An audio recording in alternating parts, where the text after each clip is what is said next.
Hello guys, I am and you are watching movie review. আর আজকে আমি অসাধারণ পাঁচটা সিরিজ নিয়ে কথা বলবো, যেটা এক মাস্টারপিস বললেও কম হবে। মাস্টারপিস অনেকগুলো দুর্বল হয়ে গেছে সিজন 2 আস্তে আস্তে, কিন্তু সিরিজগুলো সত্যি অসাধারণ। আমি বলবো সকলে সিরিজ ট্রাই করেন। তো প্রথম যেটা দিয়ে শুরু করতে চাই, তার নাম হচ্ছে শোগান সিজন 1।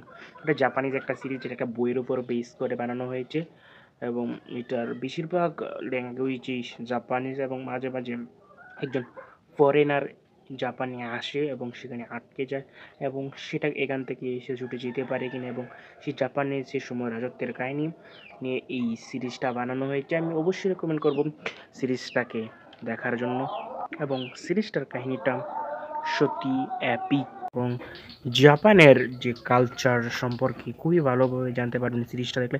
কেন জাপান তাদের সংস্কৃতির প্রতি এতটা রয়্যাল এবং সংস্কৃতিকে কত সুন্দরভাবে মানে এবং তার জন্য জীবনও তার সামনে তুচ্ছ তাদের রয়্যালটির কাছে। এরকমই অসাধারণ আরও অনেক ফ্যাক্ট জানতে অবশ্যই সিরিজটি চেক আউট করুন।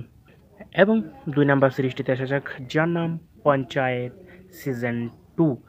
এবং পঞ্চায়েতের সিরিজ আমি অবশ্যই বলবো, যারা এখনও নাম শুনেননি সিরিজটা কী নিয়ে আগে চেক আউট করুন। আমি সাধারণ ছোটো একটা ব্রিফ দিয়ে দিই। সিরিজটা এক গ্রামের পঞ্চায়েতের কাহিনী, যেখানে একজন সচিব নিযুক্ত হয়েছে। এটা ইন্ডিয়ান কাহিনী।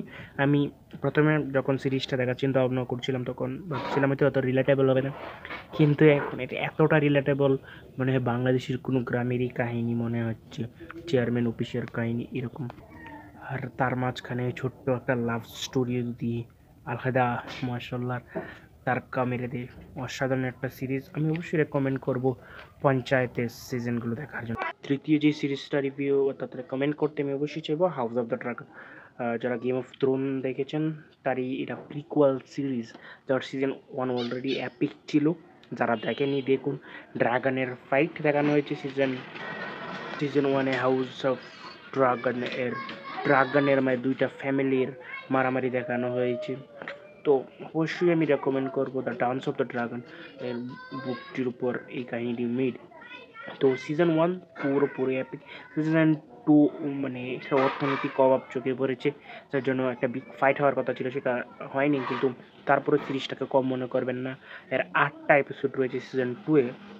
অসাধারণ একটা series house of the dragon. চতুর্থ যে সিরিজটা নিয়ে কথা বলতে চাই, তার নাম হচ্ছে দ্য বয়েজ। অবশ্যই তার মিম অবশ্যই আপনারা হয়তো দেখেছেন এবং এর অনেকগুলো এপিসোড মানে অনেকে হয়তো দেখেছে এইভাবে ক্লিপ ক্লিপ করে, কারণ খুবই ভাইরাল হয় এবং ওই যে চেয়ার মিমগুলো যেগুলোতে সেগুলোতেই সব।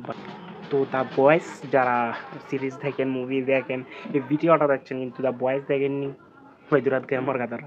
তো অবশ্যই আমি রেকমেন্ড থাকবে দ্য বয়েজ দেখে ফেলুন। এবং যেটা লাস্ট একটা সিরিজ নিয়ে কথা বলতে চাই, সেটা অবশ্যই আপনারা দেখবেন আমি আশা করি, যে যা 3টা সিজন রয়েছে একটা টাইম ট্রাভেল সিরিজ, যার নাম ডার্ক। এটা জার্মান ভাষায় পুরোটা আমি দেখিয়েছি, ইংলিশ ভাষায় দেখতে মজা নাই, আর আমি পাইছি কোনো ডাব। তো আমি অবশ্যই রেকমেন্ড করবো ডার্ক সিরিজটা দেখার জন্য। টাইম ট্রাভেল সিরিজ মাথা নষ্ট করে দেওয়ার মতো, আমি চাইবো সিরিজটা দেখুন এবং অসাধারণ মানে ব্রেন ব্রেন আউট করে দেওয়ার মতো একটা সিরিজ এই ডার্ক। আমি এরপরে এই সিরিজটা দেখার পরে অনেক এক্সপ্লেনেশন ভিডিও দেখা শুরু করেছি, আপনারাও করবেন। অসাধারণ একটা সিরিজ ডার্ক। আমি আমি ভাই যারা ভিডিও দেখেন ভাই একবার ওই সিরিজটা ট্রাই করতে পারেন।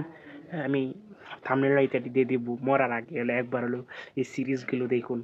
এখানে যে মুভি লিঙ্ক দেওয়া আছে অনেকগুলো মাস্টারপিস মুভি, চাইলে চেক আউট করতে পারেন।